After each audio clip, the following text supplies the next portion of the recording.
Pemirsa, Wakil Gubernur Bali Oke Arta Ardana Sukawati mengatakan keberadaan subak di Bali sudah ada sejak zaman dahulu.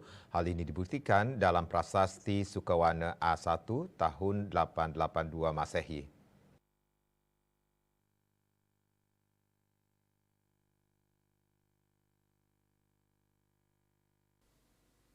Terdapat kata huma yang berarti sawah.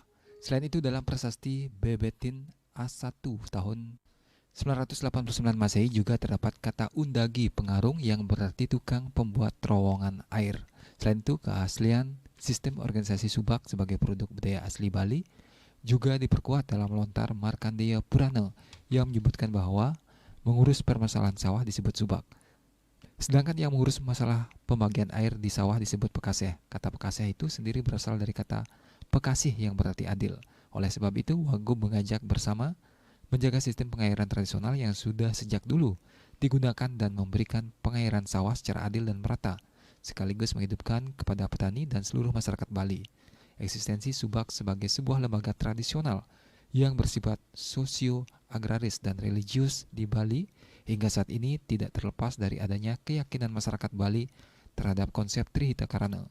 Konsep THK merupakan sebuah filosofis harmonisasi hubungan antara manusia dengan Tuhan, hubungan manusia dengan manusia, serta hubungan manusia dengan lingkungan alamnya.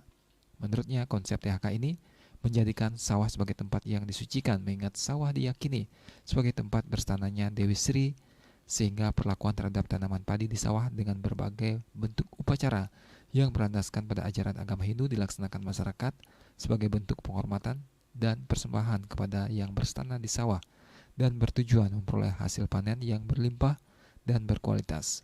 Keberadaan subak di Bali yang juga telah mendapatkan pengakuan UNESCO sebagai warisan dunia ini merupakan representasi atas upaya yang dilakukan oleh pemerintah, masyarakat bersama untuk tetap menjaga kelestarian dan berlangsungnya subak.